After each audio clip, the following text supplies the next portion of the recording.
bajen un poco esta luz. Ah, sí, claro. Eso nada más está fil.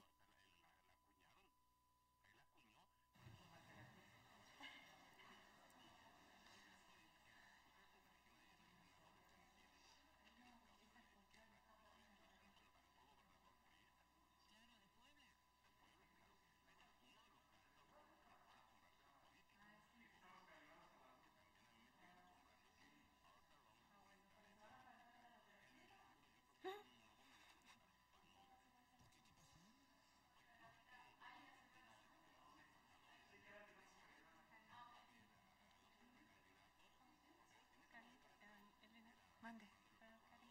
Sí, por favor, sí, para que ella calienta el público. Ella lo sabe hacer muy, muy bonito.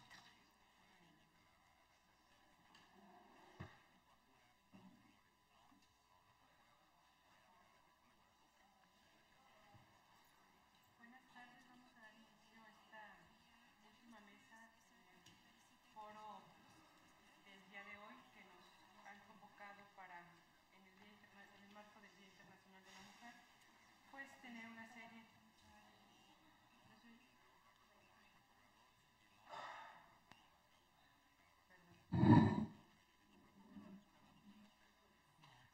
Gracias, buenas tardes a todas y a todos los que nos acompañan. Vamos a dar inicio a esta última mesa a la que nos han sido convocados, básicamente en el foro Mujeres y Democracia. La mesa que nos convoca el día de hoy tiene como título la participación de arte y democracia, y tenemos el placer de ser anfitriones de dos expertas en el tema que nos van a hablar sobre esta relación entre el arte y la democracia. En primer término tenemos a Karen Cordero, y está también con nosotros Elena Alexandrovna. Elena Alexandrovna. Oh, No sé, Alexandrovna. Sinitsina. Mi apellido es Sinitsina. Sinitsina. Voy a permitirme dar una pequeña perfil curricular de las compañeras que nos acompañan aquí en la mesa. Karen es profesora de tiempo completo del Departamento de Arte de la Universidad Iberoamericana desde 1985. Es profesora de asignatura del posgrado en Historia de Arte de la Universidad Nacional Autónoma de México desde 1986 y miembro fundador de Curare, Espacio Crítico para las Artes. Realizó sus estudios de licenciatura en Pensilvania, Estados Unidos, y sus estudios de maestría y doctorado en la Universidad del Yale. Actualmente estudia el doctorado en Letras Modernas en la Universidad Iberoamericana con el proyecto Otra Escritura Femenina entre Géneros. Es autora de múltiples publicaciones sobre el arte mexicano del siglo XX, sobre todo con respecto a las relaciones entre el llamado arte culto y el llamado arte popular. La historiografía del arte mexicano y cuerpo, género e identidad sexual en el arte mexicano, y coordinadora con Inda Sáenz de la Antología Crítica Feminista en la Teoría e Historia del Arte en 2007. También ha tenido una participación constante en el ámbito museístico de actividades de curaduría, asesoría e investigación. Sus curadurías más recientes incluyen Afecto Diverso, Géneros en Flujo, Museo Universitario del Chopo en 2010 y la Coordinación de Mujeres y qué más, Reactivando el Archivo. Ana Victoria Jiménez, son sus últimos trabajos que tenemos en su breve perfil curricular que hemos dado lectura. Voy a darle lectura a la vez también al perfil curricular de nuestra compañera Elena que nos acompaña, y posteriormente daré la dinámica de la mesa.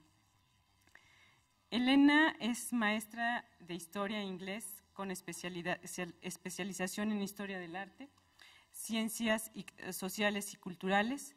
El 25 de noviembre de 2011 participa como ponente en la plenaria Democracia, Arte y Cultura de Inclusión, realizada en el marco de la primera reunión nacional de consejeras electorales locales, organizada por el IFE. El 23 de febrero de 2009 ofreció la conferencia Asia Central, Corazón del Mundo para los alumnos de la Universidad del Valle de México, Campus Hispano, México DF. El 26 de octubre del 2007 impartió la conferencia Rusia entre mitos e instituciones para los alumnos de la Universidad del Valle de México, Campus Hispano. Y el 17 de octubre del 2007 impartió la conferencia Talento, el camino de la libertad y el éxito en el Colegio de la Casa del Niño del Pedregal en la Ciudad de México. Y el 29 de agosto del 2007 participó como ponente en el ciclo de conferencias de la Escuela de Arquitectura de la Universidad Anáhuac del Sur con el tema Introducción a la Arquitectura Rusa. Estos son la breve perfil curricular de nuestras dos ponentes el día de hoy. Voy a explicar un poco la dinámica de la mesa. Vamos a tener una participación de 20 minutos por cada una de ellas. Posteriormente daremos un espacio para preguntas y respuestas y finalmente tendremos una segunda ronda de 5 minutos para una réplica que se quiera dar a las preguntas que se hayan formulado o los comentarios que se hayan vertido en la mesa, y vamos a cerrar la mesa con unas conclusiones que llevaremos de lo que se exponga el día de hoy. Es básicamente, entonces yo nada más reitero darles la más cordial bienvenida por parte del Instituto Federal Electoral, y es un placer contar con las dos compañeras que me acompañan en esta mesa. En primer término, le daré el uso de la palabra a Karen. Adelante, Karen. Muchas gracias. ¿Sí se oye esto? ¿Funciona bien? Perfecto. Bueno, muchísimas gracias, Rosa María. Muchas gracias al Instituto Federal Electoral por invitarnos nuevamente a hablar de este tema. Como se comentó en el currículum de Elena, estuvimos hace unos meses platicando sobre esto con las consejeras, mujeres consejeras de toda la República, y realmente nos sorprendió el interés que hubo en este tema, que en principio no nos parecía que iba a tener mucho acogido en esta comunidad. Entonces, bueno, esperamos que sea lo mismo en esta ocasión, ¿no? Realmente lo que motiva esta participación es la convicción de que el arte es una parte fundamental. El arte, la plástica, los sentidos, la forma en que vivimos nuestros cuerpos es una parte fundamental de la política, ¿no?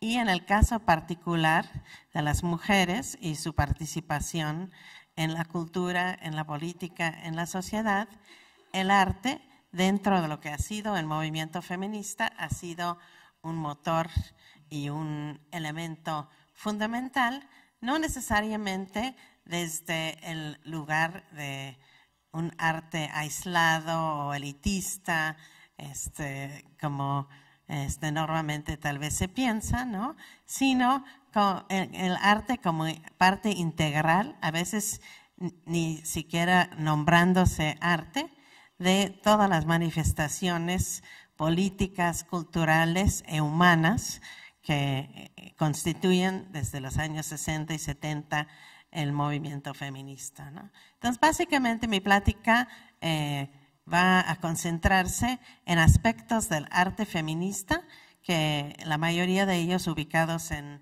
el contexto de Estados Unidos. Tengo otra parte al final sobre arte feminista en México, pero bueno, vamos a ver cómo nos da el tiempo en los 20 minutos. Entonces, lo he titulado Lo personal es político, estrategias plásticas y conceptuales del arte feminista, ¿no? Entonces, si quieren pasar la primera imagen, voy a empezar con una breve introducción. Básicamente, bueno, este lema, podríamos decir feminista, lo personal es político, atiende justamente a señalar qué pasa cuando lo que vivimos en la cotidianidad lo consideramos desde la perspectiva de las relaciones de poder, y cuando buscamos que eso se represente no solo en la subjetividad, en lo interno, sino hacia afuera, ¿no? Entonces nos remite a este rompimiento de las relaciones de lo personal y lo público, ¿no? Al que, bueno, aludía un poco, estaba escuchando un poco las ponencias de la mesa pasada, por ejemplo, cuando uno de las ponentes comentó al final que algunas de las llamadas a la educación se dio lugar en la casa de una de las mujeres indígenas que forma parte del proceso que se estaba llevando a cabo, ¿no? Realmente tiene que ver con esa idea de romper las fronteras que separan esos espacios en nuestra cultura, ¿no? Entonces, en el caso de la presencia del arte en el movimiento feminista, surge justamente, como les decía, no como algo aislado, sino como ven en la transparencia que está en la pantalla, como una parte integral de un movimiento político. En este caso es un movimiento de la coalición de mujeres artistas que se llevó a cabo en Nueva York, demandando una mayor presencia de mujeres en los museos. El siguiente. De alguna manera la plática está organizada con ciertas pautas o ciertos tópicos de este movimiento, después de esta breve introducción, y una de las partes importantes o uno de los primeros enfoques del movimiento feminista en el arte es cuestionar, como decía Linda Nochlin en un importante escrito de 1974, un poco irónicamente, ¿por qué no hay grandes mujeres artistas?, ¿no?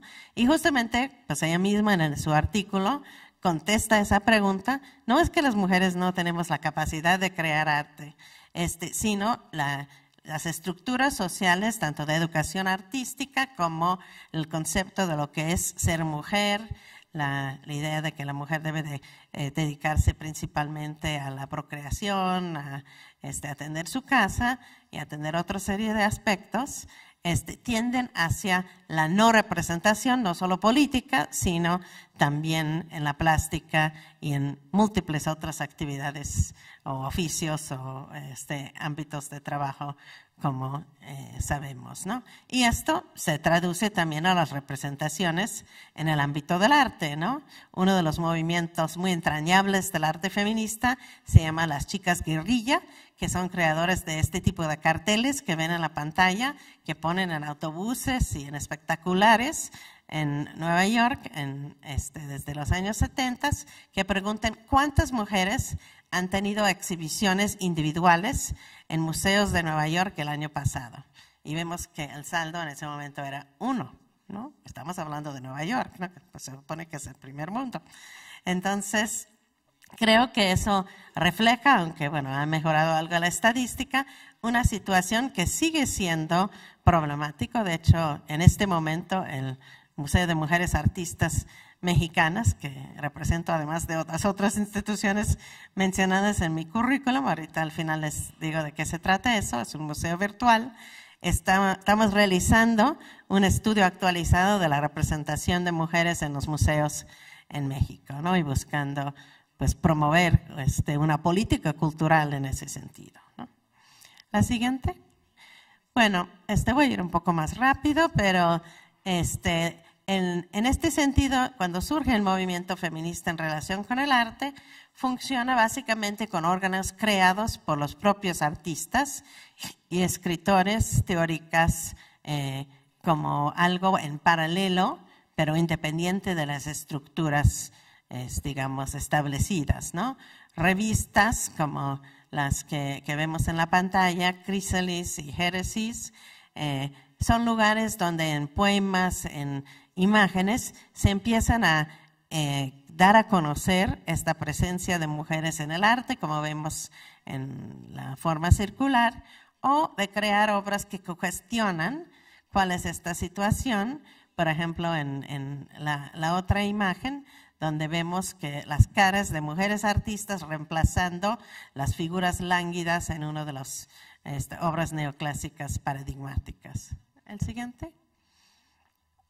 Otro aspecto es la involucración plena del arte con los temas políticos que son más importantes para el movimiento feminista, que desgraciadamente, aunque vamos a estar viendo obras de los años 70, 80 hasta el presente, siguen siendo pues básicamente los mismos: el maltrato, la violencia, problemas de salud, educación reproductiva, ¿no? Igualdad, bueno, en todos los campos de la cultura y la sociedad. Y aquí estamos viendo una obra que ejemplifica esto, una obra en hule de una escultura de Sue Williams, que justamente muestra el cuerpo de la mujer pisada, atropellada, y escrita sobre el cuerpo las cosas que se dicen sobre las mujeres que son objeto de agresiones, de violaciones, ¿no? Que tú lo buscaste, que estabas atrayendo a esta situación, ¿no? Y entonces, pues es de alguna una representación en el cuerpo de esta situación. El siguiente. Bueno, para contextualizar esto un poco, tengo como un breve reseña de en qué contexto surge este arte. Si pasas al siguiente, por favor. Nada más vale la pena recordar que este movimiento surge en un momento cuando hay una larga tradición de manejo del cuerpo femenino y la figura de la mujer en el arte. Por supuesto, no es que no haya mujeres representadas en términos plásticos, pero se trata principalmente de representaciones por hombres que generalmente se caracterizan no por representar a individuos, sino una idea de la mujer con mayúscula, ¿no? Idealizada, como las esculturas del siglo XVIII y XIX que vemos aquí, o como en la figura anatómica que vemos en la pantalla, como objeto de estudios o representación de la particular de sus órganos para fines científicas, pero aún en ese caso, cuando es objeto aparentemente de la ciencia, vemos la misma figura de la mujer lánguida, casi como desmayando, como si fuera en un éxtasis, no sabemos si romántico o por enfermedad, ¿no? El siguiente. En otras tropos, podríamos decir, o estereotipos de la mujer en el arte son la mujer como niña, ¿no? Como vemos en la obra de Edgar Degas, ¿no? La inocencia, la pureza, o por otro lado, la mujer como una figura primitiva, atada a la tierra, como vemos en la obra de Paul Gauguin. El siguiente.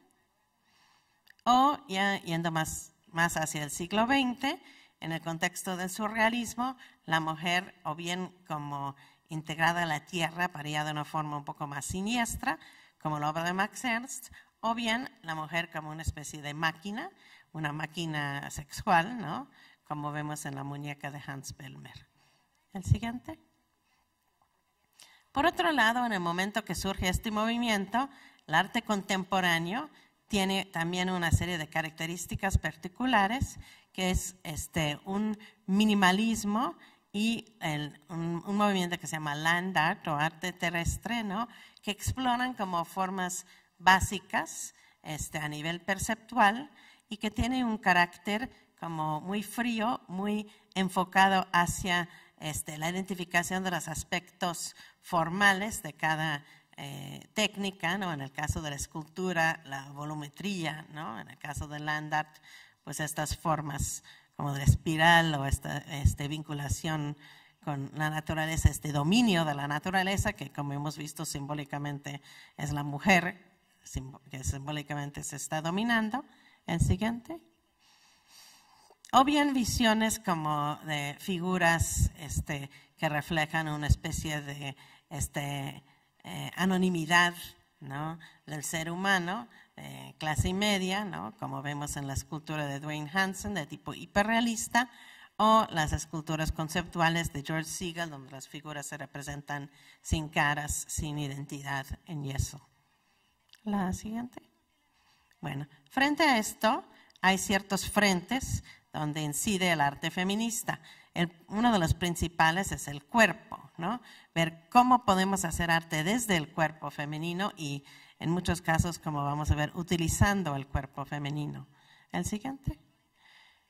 Y ahí justamente una de las estrategias es enfrentar esas formas estereotípicas, idealizadas, donde los Venus, las mujeres en la escultura griega, ¿no? La escultura neoclásica, las mujeres desmayadas, casi siempre las mujeres están como son sus ojos cerrados, ¿no? Y bueno, aquí vemos una obra de una maravillosa artista, Alice Neel, que justamente enfrenta este aspecto, mostrando a sí mismo, retratando a sí mismo y a otros colegas, de un lado a sí mismo como anciana desnuda, ¿no? Reconociendo que los cuerpos cambian, que hay una realidad del cuerpo, que el cuerpo femenino no está estático en el tiempo, como tampoco lo es el cuerpo masculino, desde luego, ¿no? Y representa a sí mismo con todas las características de la edad, con su pincel en mano, ¿no? Ejerciendo activamente su trabajo desde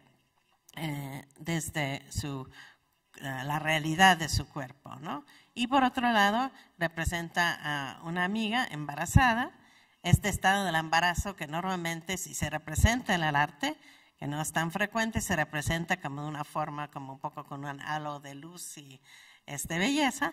Y bueno, no es que el embarazo no sea placentero, yo en lo personal disfruté muchísimo mis embarazos, pero dentro del arte generalmente se trata el estado del embarazo como una especie de distorsión de los cánones de belleza ideal, ¿no?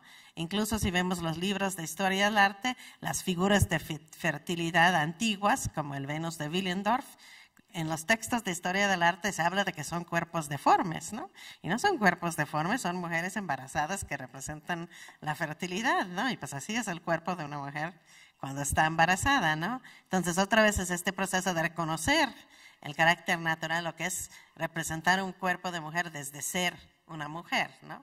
Y no desde un ideal. La siguiente. Otros artistas, como en este caso John Simmel, tratan de retratarse, como tratando de captar pictóricamente cómo vemos nuestro cuerpo, desde nuestro cuerpo, pero ya no tanto desde una representación desde de cuerpo completo, como vimos en el caso anterior, sino si uno está acostado en la cama, ¿qué ve, no? Y es la perspectiva que ella pretende captar, un poco este estado, bueno, no el estado cuando uno está como presentándose para la sociedad, sino desde la intimidad, de estar en el espacio privado, cuando uno se levanta, empieza a mover los pies, ya sea solo o acompañado, ¿no? Y cómo vive uno la cotidianidad, intimidades que antes no se habían expresado en el arte. El siguiente. Y bueno, también hay estos aspectos irónicos, como en el caso de Sylvia Slay, que retoma ese mismo cuadro neoclásico, el baño turco que vimos hace un momento, lo convierte en los años 70 en una especie de loft hippie, y los representados no son mujeres, ni siquiera son mujeres artistas, sino son los principales críticos de arte del momento, como un poco diciendo, bueno, pónganse en nuestro lugar y a ver cómo se siente, ¿no? Bueno, la otra. Por otro lado, hay un manejo, hay algunos artistas, es el caso de Ana Mendieta, un artista de origen cubana, que asume en cuerpo propio, desde el performance, que es otro aspecto del arte que vamos a ver en un momento, esta relación con la naturaleza, que en el surrealismo o en Gauguin, por ejemplo, está muy, de alguna manera se usa de forma como para hacer menos a la mujer. Aquí ella lo asume, integrándose físicamente ella a la naturaleza. De hecho, varias de sus obras fueron hechas en México, para más bien agarrar poder de la naturaleza, ¿no? Y no verlo como una forma de relegar la naturaleza a la cultura. La siguiente. Y bueno, artistas como Kiki Smith usan esta misma idea de la figura blanca desnuda, por ejemplo, en una de estas imágenes, pero en estas obras que parten sus títulos de juegas de palabras, cuento, cola, lo que pasa es que la palabra en inglés es tale, entonces tiene doble sentido, ¿no? Habla de la cola, ¿no? Pero también de todo lo que cargamos, ¿no? O tren, como cola de un vestido de boda, ¿no? Pero representando eso que cargamos de forma un poco escatológica, como todo lo que tenemos adentro, en una clara alusión al parto, a la menstruación, a otras actividades, el excremento, ¿no? Como diciendo, dentro de ese ideal hay toda una bola de cosas que normalmente no se ven y yo los voy a mostrar, ¿no? La otra. Y bueno, finalmente también hay manejos del cuerpo más lúdicos, como este de Nikki de Sanfal, donde el público puede entrar al cuerpo de la mujer, ¿no? Literalmente hacer ese acto de penetración tan mistificado, ¿no? Para desmistificarla. La siguiente. Otro tema que se maneja, citando en este caso la fotografía antropológica de parte de Eleanor Antin, es la cuestión de los ideales de belleza, entre otros la afamada delgadez, ¿no? Y ella se fotografía todos los días durante una dieta, se llama, otra vez un poco irónicamente, tallado, ¿no? Ella se está propiamente tallando su cuerpo como escultora, pero al mismo tiempo fotografiándola, ¿no? Y comprobando cómo baja de peso para convertirse en la mujer ideal. ¿Y el siguiente?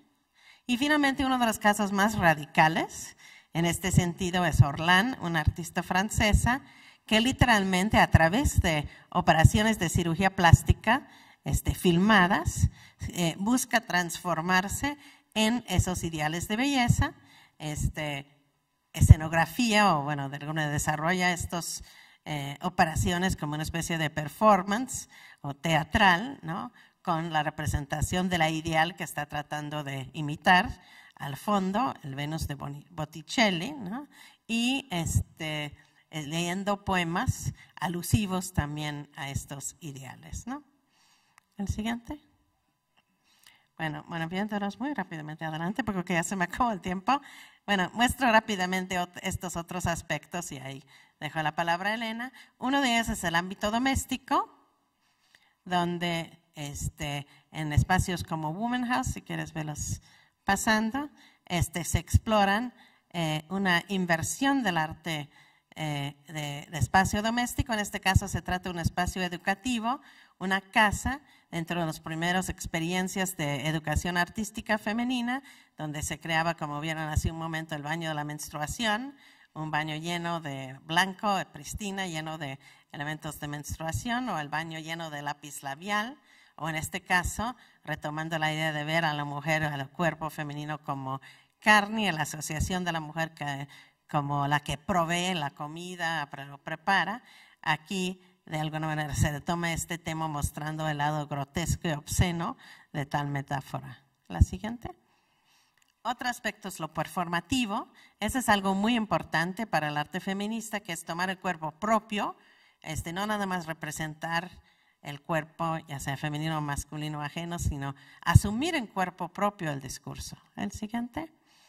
Aquí, por ejemplo, hay una obra justo en Woman House, donde el hecho de tallar el piso, que todo el mundo lo pise y hay que tallarlo otra vez, se convierte en objeto artístico, ¿no? Se convierte en un acto, un performance artístico, otra vez sacando de la intimidad del hogar este acto para mostrar sus características. La siguiente. Lo mismo pasa con la espera. La siguiente. Y también hay performance en espacio público, no solo que tiene que ver con el espacio privado, como en este caso de la violencia, la violación.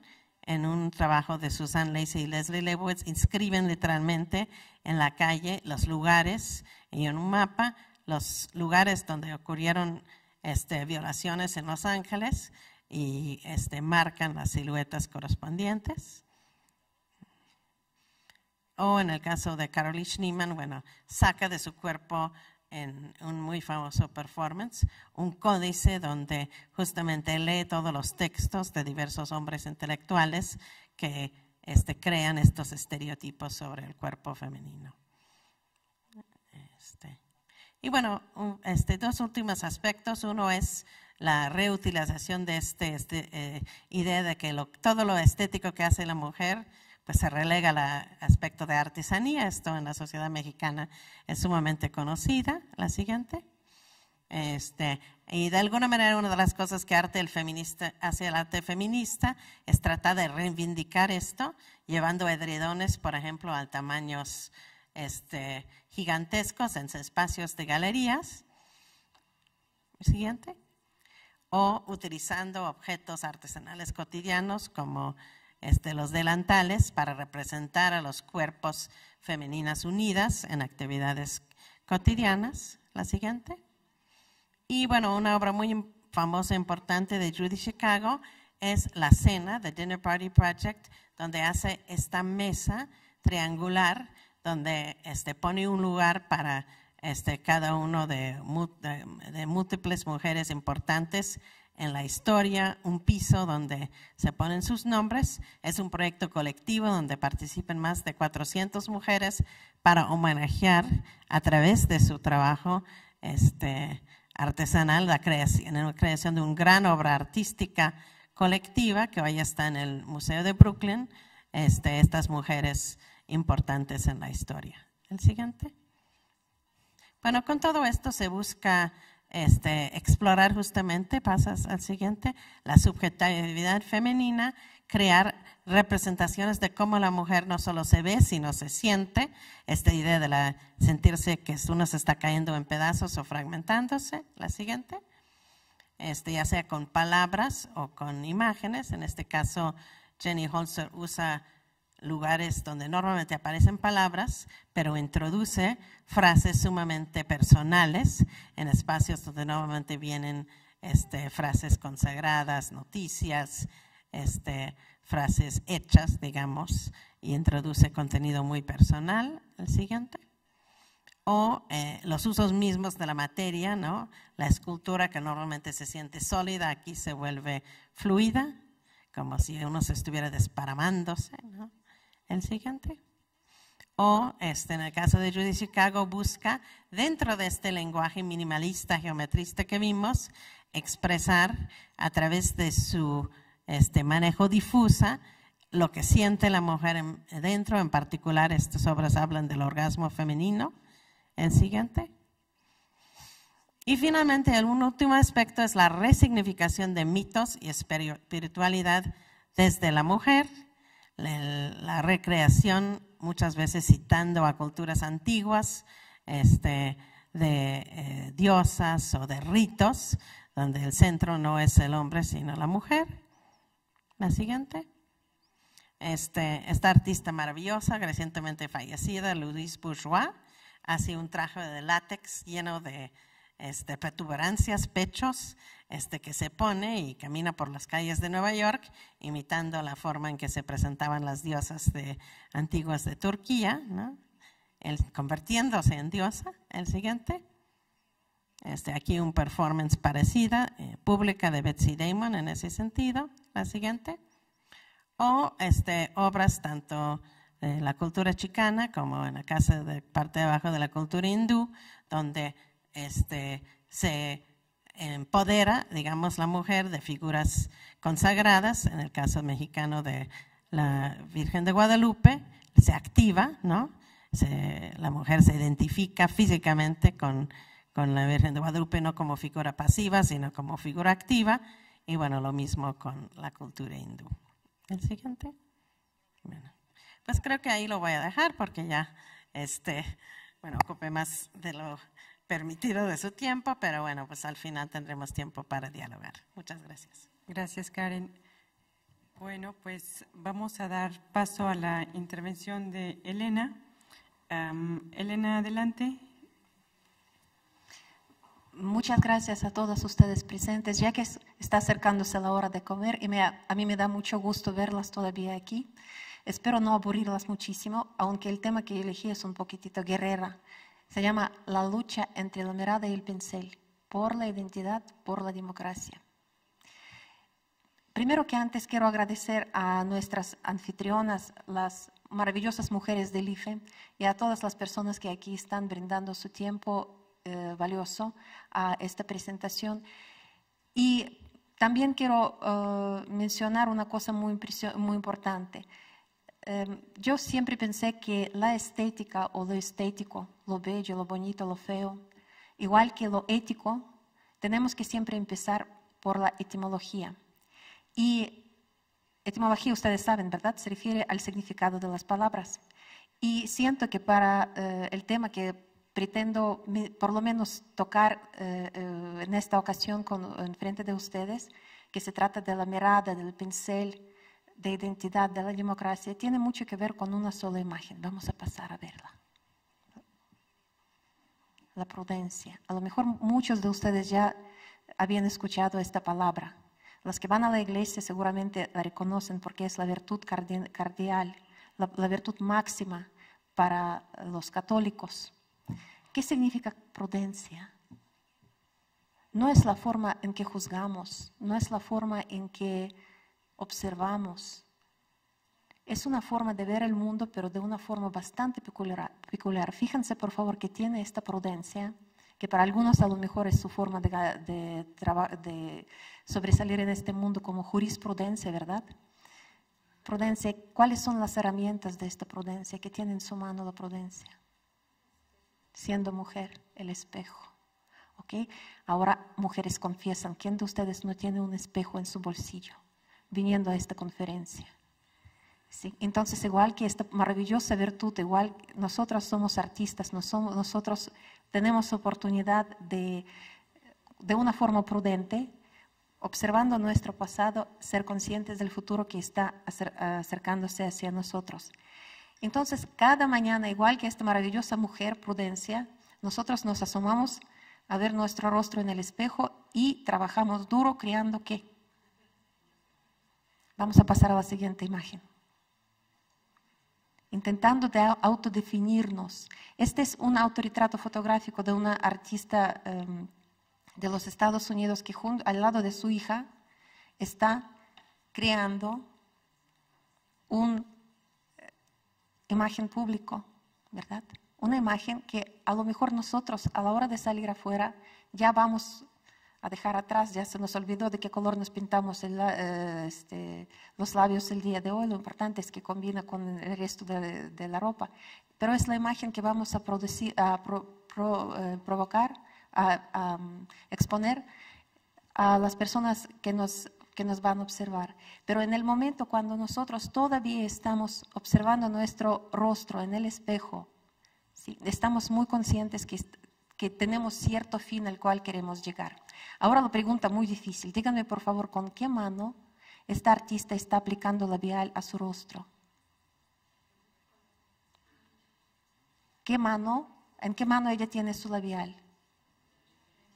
¿Es la mano derecha? Esto es la magia de fotografía, ¿verdad? Muchas veces cuando nosotros miramos en el espejo, vemos nuestros brazos de una forma inversa.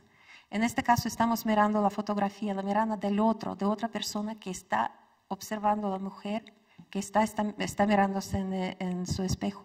Entonces, en el mero momento cuando nosotros enfrentamos al espejo, existe esta mirada mía, con la cual yo estoy observando mi reflejo, pero siempre, como en este caso podemos ver, existe la mirada ajena, que tarde o temprano me va a tocar a enfrentar en mi camino. Y aquí viene la confusión por el cual yo decidí elegir este tema. La lucha por la democracia no es posible sin la lucha por la identidad. Y muchas veces nosotros, incluso nos dicen, mira, el otro, los ojos del otro es el espejo. Sí, pero en el espejo el izquierdo se vuelve derecho. Vamos a pasar a la siguiente imagen. ¿Sí? En este caso, ¿dónde se encuentra el espejo? Porque vemos el autorretrato de un artista. ¿Dónde se encuentra el espejo? Porque suponiendo que ella está trabajando con su mano derecha, el espejo es nuestro ojo, ¿sí? Pero en la mayoría de los casos, vamos a pasar, no la siguiente imagen, sino la que sigue. Una más, eso. La mayoría de los autorretratos que ustedes van a encontrar en los museos va a ser como este. Entonces, vamos a pasar a la siguiente. ¿Qué ocurre? Las artistas de una forma muy consciente van a retratar su rostro mirándose en el espejo, pero en el momento de pintar su cuerpo van a hacer una alteración consciente. ¿Qué estamos haciendo? Estamos creando una imagen pública, una torsión sobre nuestra imagen propia. ¿De acuerdo? Ahora vamos a regresar 2 veces o 3. Vamos a regresar. Una más, eso. No, vamos a regresar a la prudencia. Quiero que se fijen ahorita, por favor, en la imagen del espejo que tiene en su mano esta prudencia. ¿Qué ven en la imagen que aparece sobre el espejo? ¿El rostro de quién? De la prudencia. Normalmente cuando nosotros miramos, imaginan por favor un espejo en sus manos. Para poder ver el rostro ajeno, ¿qué tenía que hacer esta prudencia? Desviarla. Entonces, ¿a quién está mirando en el espejo la prudencia? A nosotros. ¿Sí? Y es algo de que nosotros tenemos que ser siempre muy conscientes, porque esta prudencia puede ser una gran maestra para todas personas que tarde o temprano tienen que juguetear un poquitito con el espejo, haciendo ciertas imágenes. Si en este punto todavía no nos perdimos, vamos a seguir adelante ahorita, ¿sí? Eso, lo que dice. Espero que estos ejemplos que ya hasta el momento tuvimos oportunidad de observar ya nos indicaron que el espejo en realidad es un arma de doble filo, ¿sí? Pero también depende de nosotros. En el momento cuando nosotros asumimos que sí, es un arma muy peligroso, pero puede ser nuestro gran aliado, espejo se convierte en un gran guía, gran guía de autodefinición femenina. Vamos a pasar adelante 2 veces, una más. Eso. Entonces ya tenemos muy claro que en el momento cuando los artistas trabajan sus autorretratos, a veces, como en el caso de Anne-Françoise Louise Genot, hay este intento de representar sobre el lienzo lo que verdaderamente veo en el espejo. Y en este momento los ojos de los observadores se vuelven en estos espejos mágicos que están recreando su intento de ver a ella misma como ella es.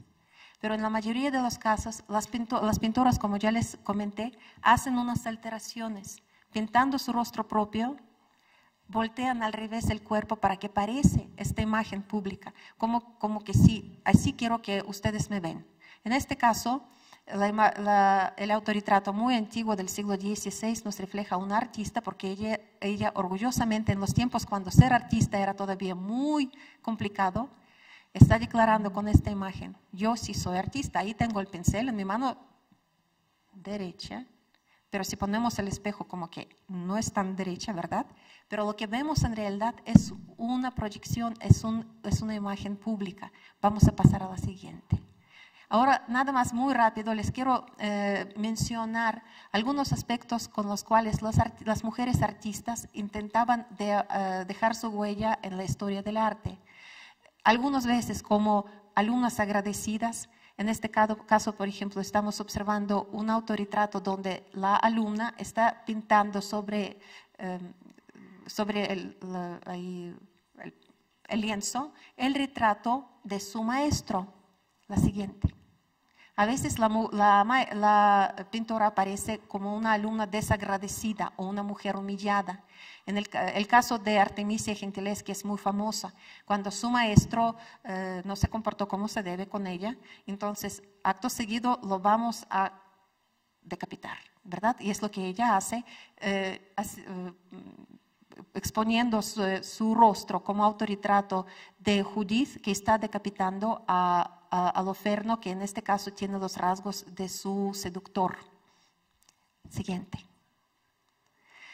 A veces las artistas necesitaban este tipo de certificados para comprobar ante la sociedad que ellos sí son muy buenas maestras. Y en este caso, en este autorretrato aparece la artista acompañada por sus 2 alumnos como una estrella, como una gran maestra que está criando las generaciones de las artistas por seguir. Fíjense siempre, por favor, que en todos estos casos mencionados, siempre el pincel va a aparecer como el pincel en las manos de otra persona, no la mía, no la imagen del espejo, sino la imagen de la proyección de la imagen pública. Seguimos esto. Muchas de las artistas nunca olvidaban que es muy importante ser buena esposa y buena mamá, y la imagen que está enfrente de sus ojos, donde la mujer está deteniendo en su mano izquierda los pinceles y la paleta, ¿verdad? Pero está cuidando al mismo tiempo a su bebé y mientras está pintando el retrato de su marido. Así debe de ser, ¿ok? No olviden esta imagen cuando regresen a sus casas, porque es todo lo que nos falta el día de hoy. Seguimos.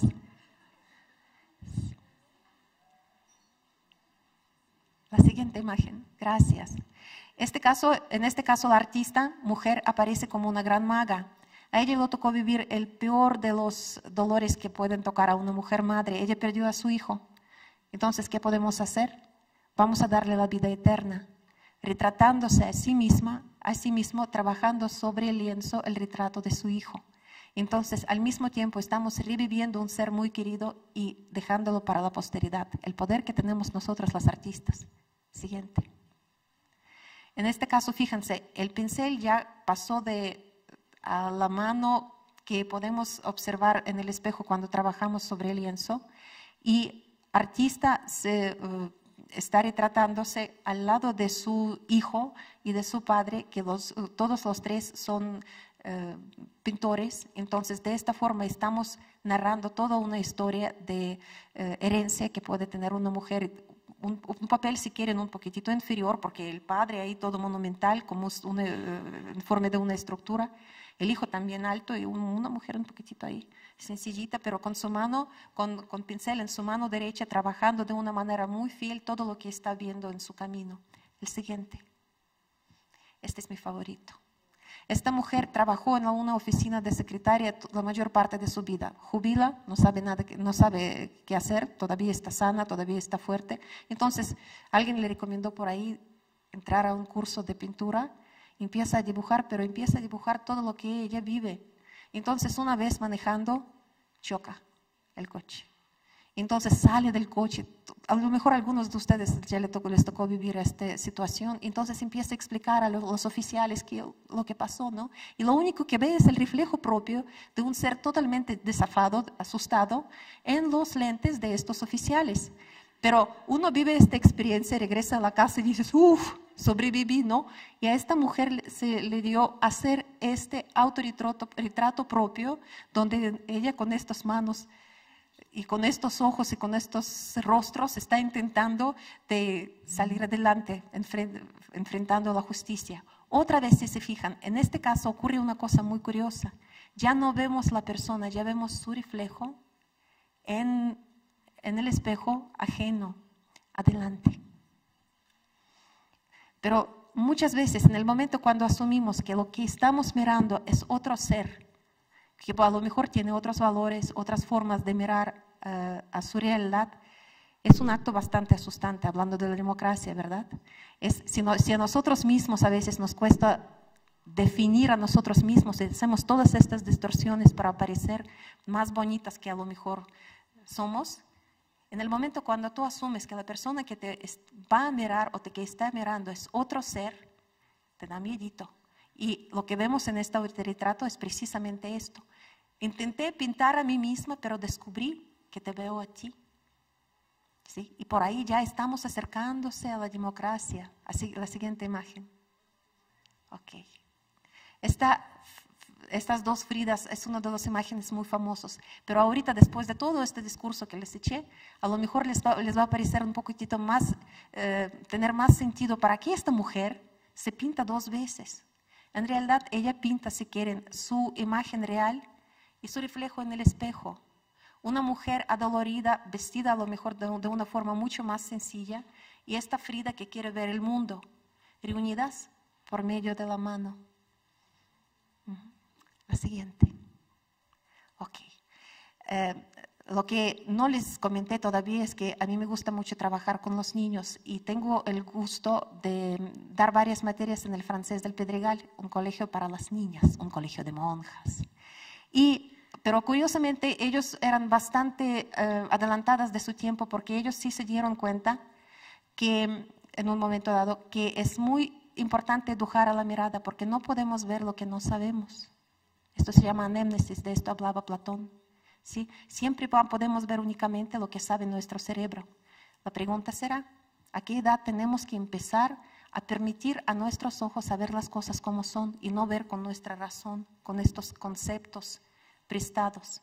¿A qué edad piensan ustedes más o menos? Empieza esta forma de encontrar quién soy yo, por qué tengo que pintar izquierda, derecha, a quién veo en el espejo cuando tengo que mover cosas. ¿A qué edad? Muy bien, tienen toda la razón, mientras son chiquitas. Entonces, la siguiente parte de mi presentación va a ser basada prácticamente en el trabajo de una de mis alumnas. Estuvimos trabajando con ella que muchas veces puedes con tu cuerpo expresar la acción, pero es muy difícil expresar con tu cuerpo la emoción. Entonces yo les dije, por favor, no pintan rostros, pero quiero que el rostro de estos monitos que vamos a dibujar con carboncillo, que su cuerpo habla. Y quiero que me pintan este cuerpo de tal forma que las personas que no saben qué estás haciendo pueden atinar qué acción, qué actividad está ejerciendo esta persona. Perfecto. Entonces, cada una ahí en secreto, elaborando las posturas más sofisticadas para que nadie pueda atinar. Vamos a pasar a la siguiente imagen. Entonces, una chiquita dibuja este monito, que no tiene rostro. ¿Por qué? Porque no trabajamos las emociones, queremos ver una acción. Luego ella me comentó que ella quería dibujar a alguien que está nadando, entonces por eso brazos están separados. Pero en el momento de dibujarlo como que no le pareció, pero la condición que nosotros tenemos, no hay errores, hay que siempre trabajar sobre un error. No se vale cortar la hoja porque en la vida real como que no podemos hacerlo muy seguido. Entonces siempre tienes que trabajar sobre un error. Y esta chiquita, intentando de solucionar, dándose cuenta que este hombre como que no nada, hace el siguiente paso. Vamos a ver qué hizo. Decide dibujar algo en sus brazos. Y a la hora de dibujar a un hombre que está cargando una caja, le parece muy curioso convertir esta caja ahorita, la siguiente imagen, en reflejo en el espejo. Quiero que se fijen ustedes que el reflejo en el espejo no tiene brazos, porque esta es la realidad. Todo lo que nosotros vemos en el espejo, esta perfecta imagen que vamos a provocar posteriormente en el público, no puede darnos ni un abrazo ni una buena cachetada, ¿verdad? Acto seguido, le faltaba espacio, entonces ella dibuja la sombra, ¿sí?, en el piso, pero fíjense, la sombra no nada más no tiene brazos, sino cabeza tampoco tiene. ¿Sí? Y muchas veces, como los psicólogos dicen, las sombras son nuestros miedos, son nuestras ansiedades. Y en el caso de esta chiquita que tiene 11 años, ¿sí? Abajo aparecen sus datos, como el mérito moral, el trabajo del artista, que previamente me permitió usar esta imagen y todas las historias para explicarles cómo va el proceso a veces de autodefinición para posteriormente poder actuar de una forma más democrática, más humana, más sana con los demás. Entonces, las chiquitas a los 12 años saben perfectamente bien que la imagen que vemos en el espejo como que no actúa, ¿sí? Con todo que, por supuesto, que mercadotecnia exitosamente usando otros trucos nos convencen lo contrario. Y muchas veces para poder ser una persona, para encontrarse con su identidad propia, es muy importante también asumir el reflejo que nosotros dejamos, ¿sí? Asumir nuestra sombra. Vamos a pasar la imagen. Entonces le gustó su trabajo y puso su firma. Incluso me dio permiso de enseñarles este trabajo a ustedes. Vamos a pasar a la siguiente imagen. Por supuesto que la sombra que en este caso estamos presenciando tiene otros rasgos muy diferentes. Esta sombra nos regaló una artista madura haciendo esta instalación. Para poder crear esta imagen, ella necesitaba crear una esquina, ¿verdad? Y sobre esta esquina, eso fue el propósito según lo que leí, ella reproduce su imagen, pero no pinta de una forma muy bonita todos los rasgos personales que yo tengo, sino ella hace prácticamente una sombra propia, reflejada sobre una esquina. ¿Por qué? Porque es ahí en las esquinas donde guardamos nuestros miedos, nuestras culpas, nuestras imperfecciones, ¿verdad? Pero es muy importante también este espacio como esquina, como un lugar donde guardamos todas nuestras limitaciones, para entender que sin esta esquina no será posible todo lo que sigue. Vamos a pasar a la siguiente imagen. La casa. Todas las casas, muy bonitas, bien pintaditas, siempre tienen unas esquinas de miedo por dentro. Pero siempre y cuando nosotros tenemos esta voluntad y esta valentía de salir adelante con mucha prudencia, para ser en este caso personas allegadas al IFE. Los están esperando tiempos fuertes, ustedes lo saben perfectamente bien. Mis bendiciones a todos ustedes. No olvidan para qué están trabajando. Están trabajando para este México maravilloso que según los criterios de esta niña de 12 años es mi casa, ¿sí? Donde hay muchos espejos, donde hay muchos espejismos, donde hay miedos y angustias y las sombras, pero lo que estamos creando es algo mucho más mayor de todo lo demás. Muchas gracias por su atención. Vamos a pasar a la siguiente imagen. Ay, había una más, pero ni modo. ¿Sí? Porque todos nosotros otra vez somos artistas. No olviden, por favor, que Dios nos quiso así. ¿Sí? Trabajando sobre espejos, trabajando sobre imágenes, creando nuestro México que somos todos nosotros. Muchas gracias.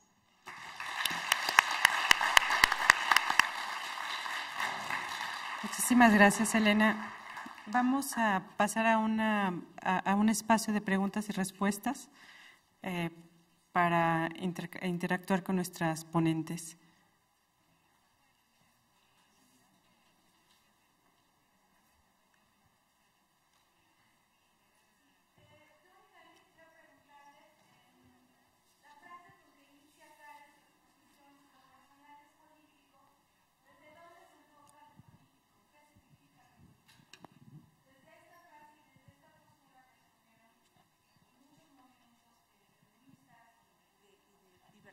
Y de interculturalidad y de muchas cosas.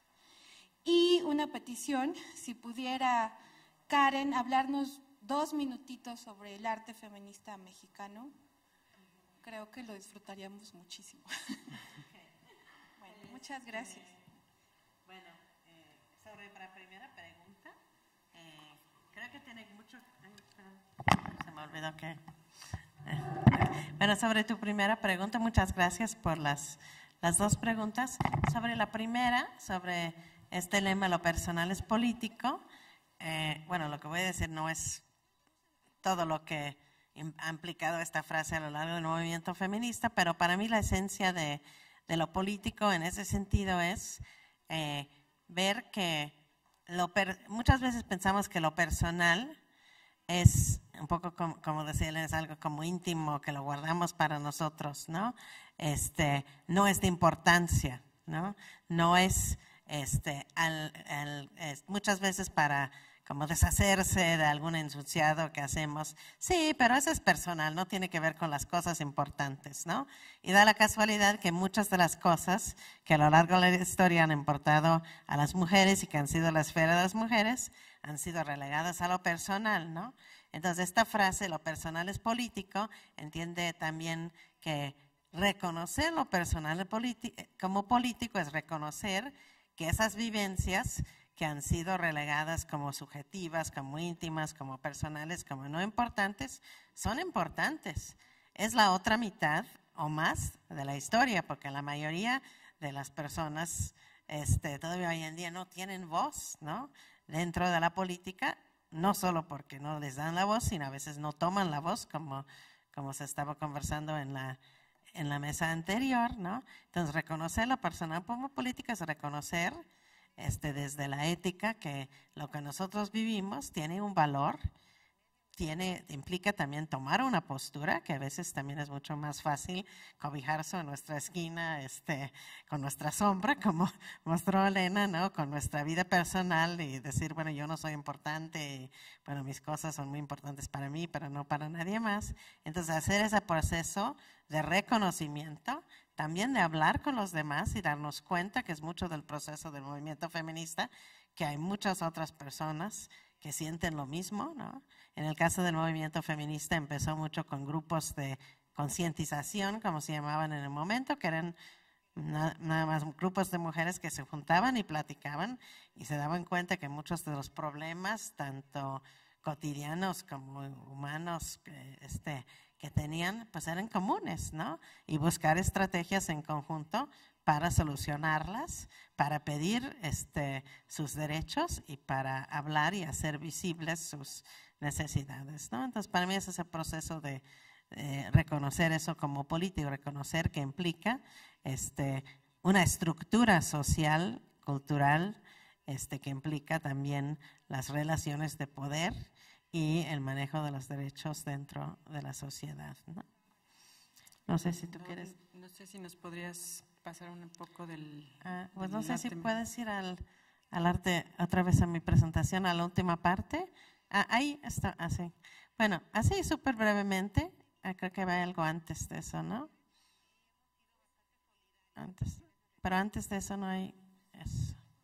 Ahí, ok. La siguiente entonces.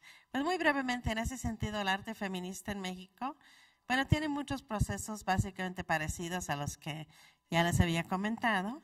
Aquí vemos como en una manifestación que se realizó a finales de los 70, principios de los 80, en la Ciudad de México, se puso en la mira a través de herramientas plásticas la situación del aborto, que afortunadamente ahora sí es legal en la Ciudad de México, ¿no?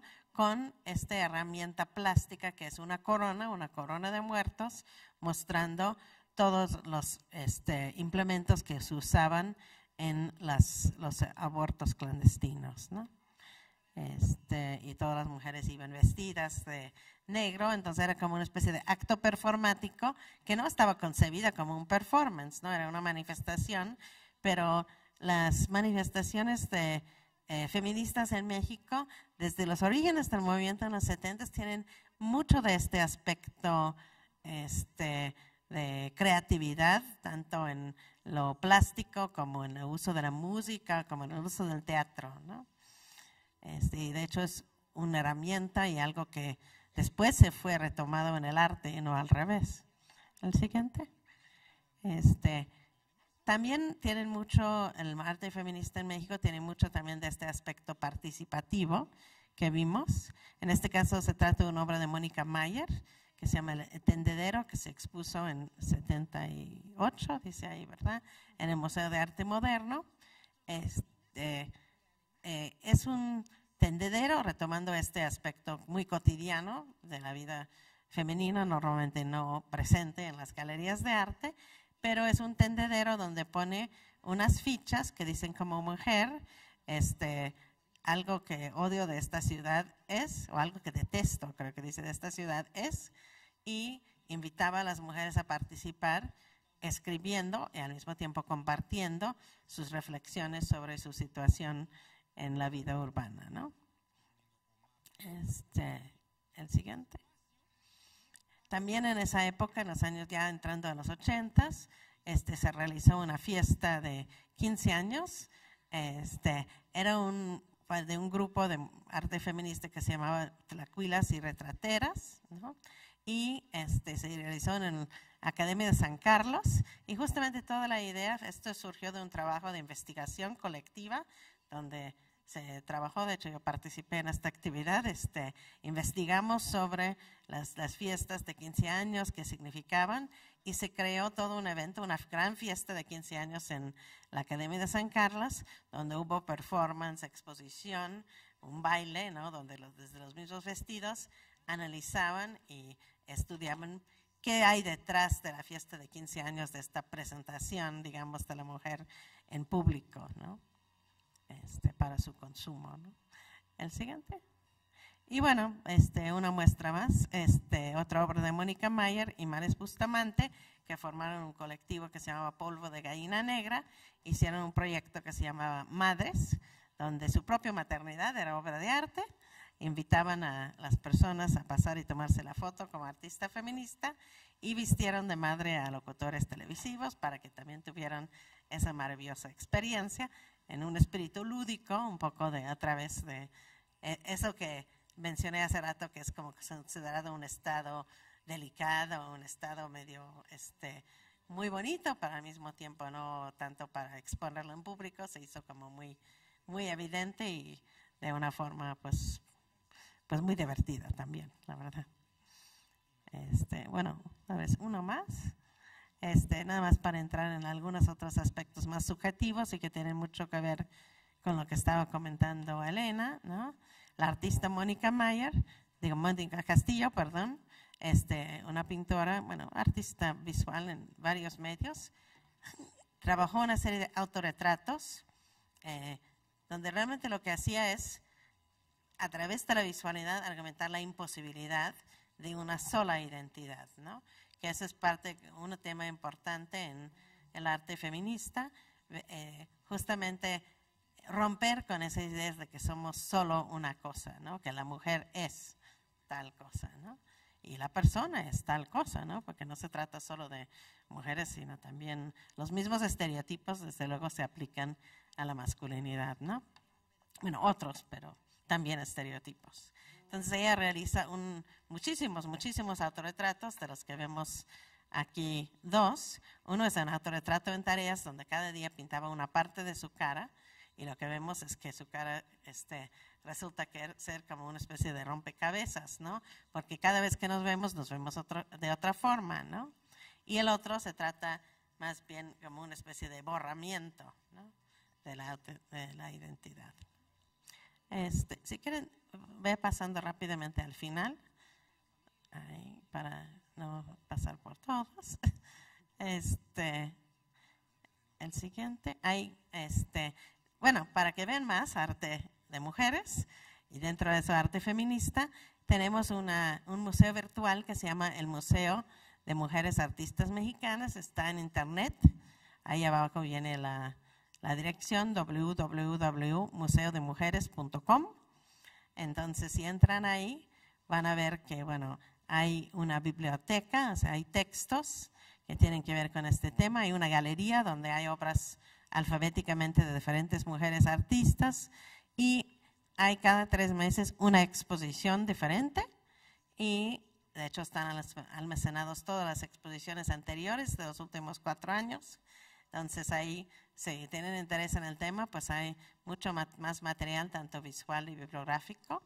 Y bueno, si alguno de ustedes es artista, también pueden solicitar estar representados también en este museo. Muchas gracias, Karen. Vamos a dar lugar a una pregunta más.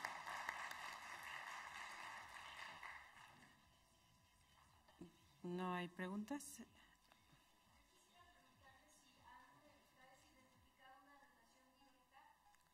La ausencia de mujeres en museos, en exposiciones, en la agenda cultural, y la también ausencia de mujeres que estén liderando tanto en las organizaciones gubernamentales el tema de la cultura o como directoras de museos. O sea, si hay una relación directa entre este aspecto de la toma de decisiones y la incorporación de las mujeres como artistas.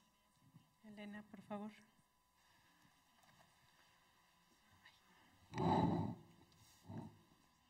Mira, yo siento que incluso el mero hecho que el día de hoy la cabeza del IFE ya tienen 2 mujeres, está marcando la dinámica, la tendencia que está abriéndose enfrente de nosotros.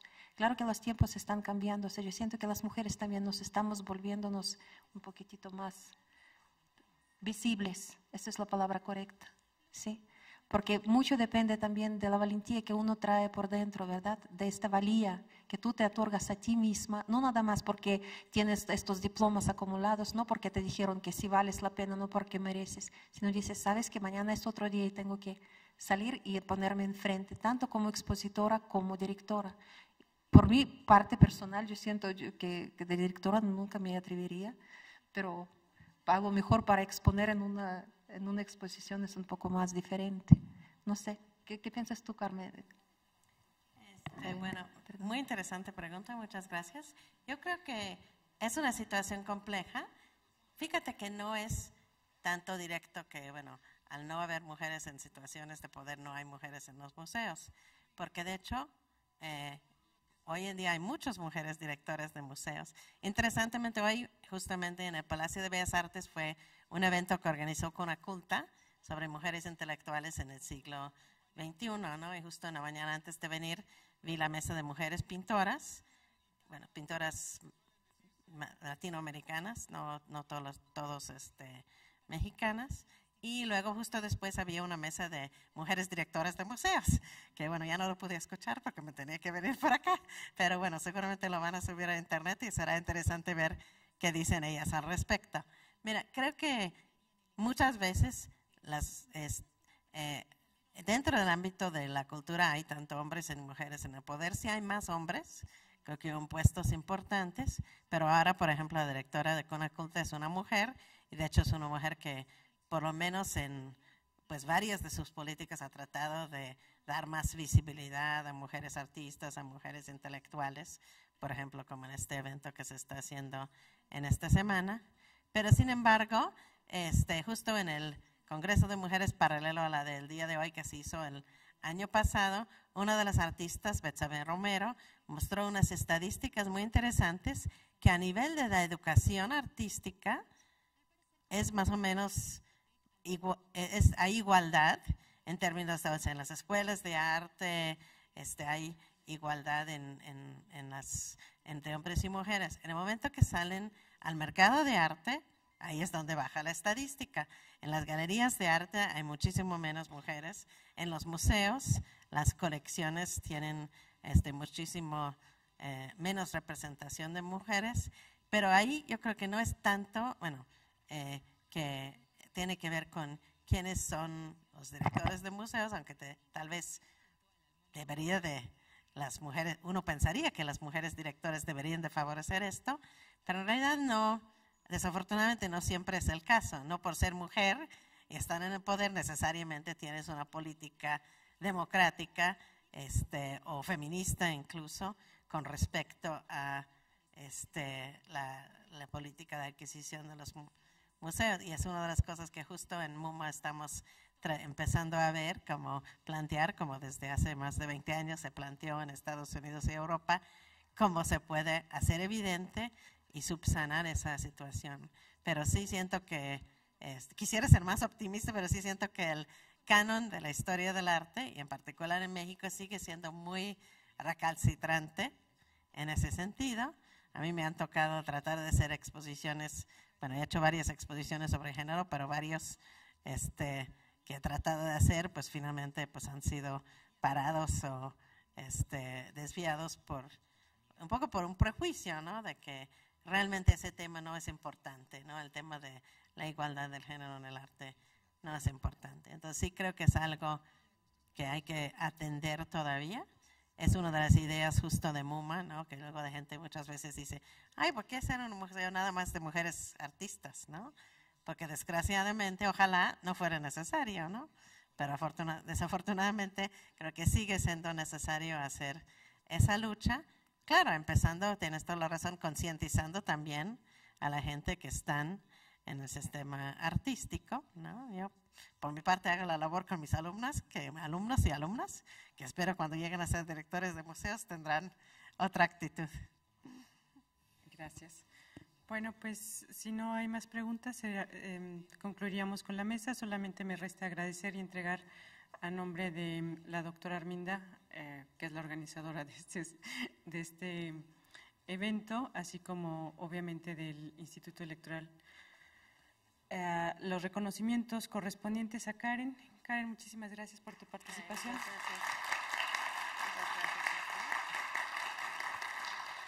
Y Elena, pues muchísimas gracias por acompañarnos. Gracias a todos ustedes. Buenas tardes.